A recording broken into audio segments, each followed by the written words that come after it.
स्वागत है फिर से एक नए वीडियो में। आज 7 जनवरी है और आज जमशेदपुर में डहरे टूसू सेलिब्रेट किया जा रहा है। जी हाँ, डहरे टूसू का मतलब है सड़कों पर जो टूसू पर्व है उसको यहाँ पर सेलिब्रेट किया जा रहा है। सड़कों पर यहाँ पर बहुत भीड़ है, बहुत भयंकर जाम है और आज हम लोग 8 लोग आए हुए हैं यहाँ पर घूमने के लिए। और आज यहाँ पर आपको झारखंड का एक बहुत ही स्पेशल फेस्टिवल दिखाने वाले हैं जो कि स्पेशली झारखंड के महातो जनजाति के द्वारा मनाया जाता है। जी हाँ, महातो कास्ट के जो लोग हैं उनके लिए ये फेस्टिवल बहुत महत्वपूर्ण फेस्टिवल है। बाकी यहाँ पर सड़कों में आप भीड़ तो देख ही सकते हैं, बहुत भयंकर भीड़ है। फिलहाल मैं अभी जमशेदपुर के मानगो नाम की जगह पर एक पुल है, उस पुल के ऊपर जा रहा हूँ और हम लोग गाड़ी लगभग 3 किलोमीटर दूर ही रख करके पैदल ही जा रहे हैं और अभी लगभग और 1.5-2 किलोमीटर और आगे जाना है पैदल।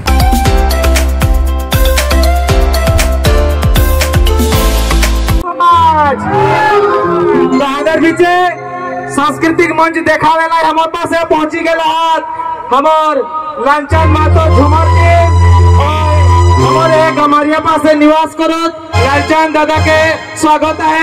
आखड़ा बंद ना करी मासर हसती चरण धरी बंदिबा तुमार चरण गो बंदिबा तुमार चरण गो दया कर गाही बजू जुबर गो दया कर गाही बजू गो आखड़ा बंद ना करी सरस्वती चरण धरी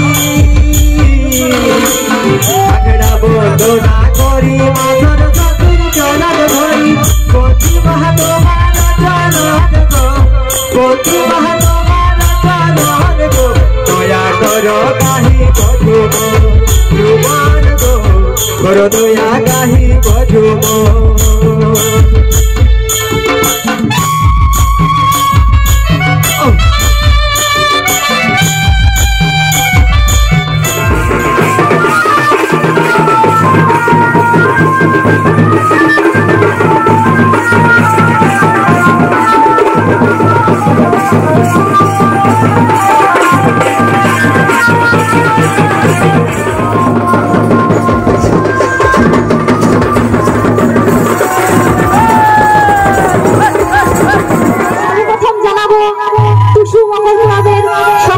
শুভেচ্ছা ও ভালোবাসা, তো সেই সঙ্গে অসংখ্য ধন্যবাদ জানাবো এই মেলার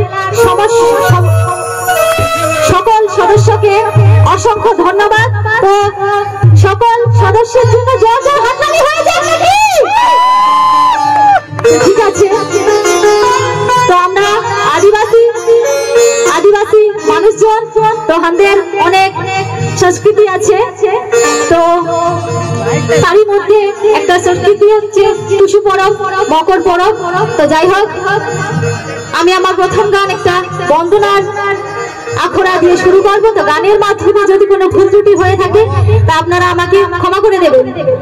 হ্যাঁ, তো যাই হোক,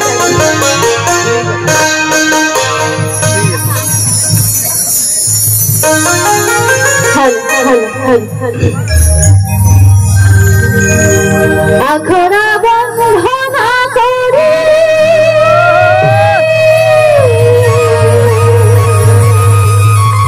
ওগো সরস্বতী মায়ের চরণ ধরি ও হাতের করম ধরম যত দেবের আশীর্বাদ নিয়ে করম ধরম যত দেবের আশীর্বাদ নিয়ে